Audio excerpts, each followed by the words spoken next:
All right, here we go. The interview nobody saw coming. Tekashi 6ix9ine on Vlad TV. All right. I thought I'd been there when I told you that. I thought I did. Nah. This is our first time. I thought you gave me. You know how when they have the Vlad interview and they send like the assistant out to do it. I felt like I did one of those because I was remember. Nah. I'm definitely doing this one myself. I bet. Well, let's start in the very beginning. Yeah. Born and raised in Bushwick, Brooklyn. Mm-hmm. What was your childhood like?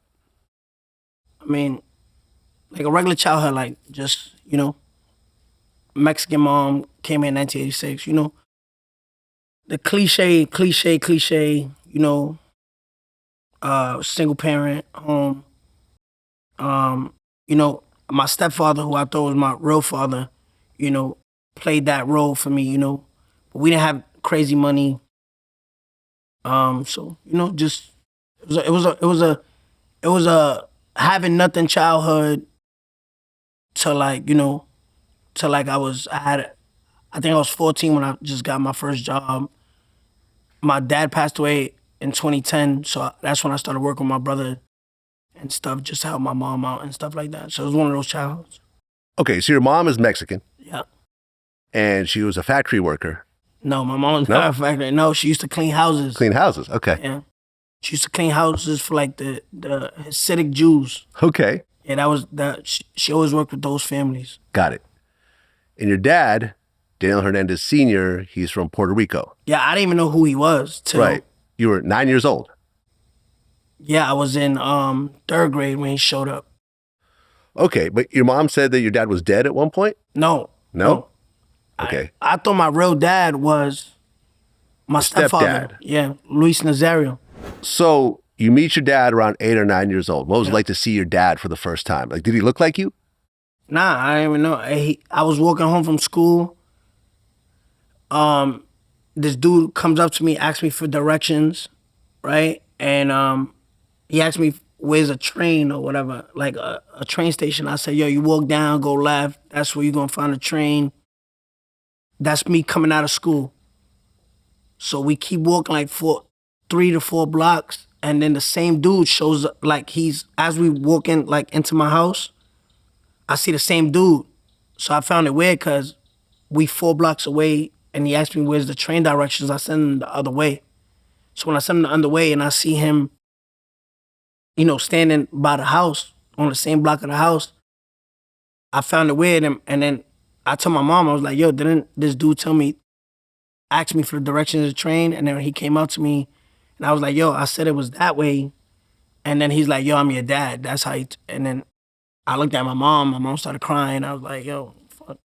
I was like, I didn't even pay him no mind because the love I got from the love I have for my, stepfather would never change, you know what I mean?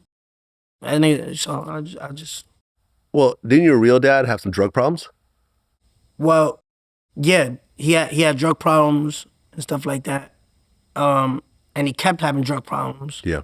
But that don't matter. Like if you have drug problems, you still my dad, you know what I mean? Yeah. But abandoning me, that was a whole, and there was no reason for it because if you came into my life and my mom opened that door for you to because my mom, I know her working, cleaning houses and my mom, it's my mom, so I lived with her.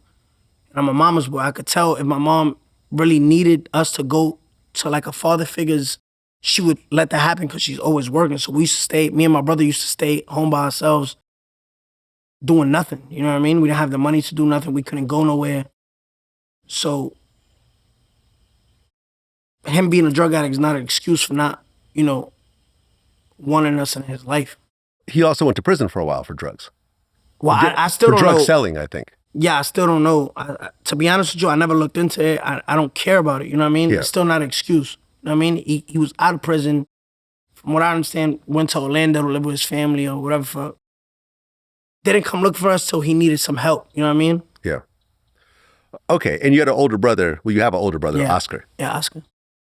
And you guys grew up together. Yeah. You guys were in the church a lot. Yeah. Okay. Yeah, we grew up in church. Like my mom gave her life to God. Like when we was in like 6th grade, sixth grade, first grade. I was 6 years old, so every day was church.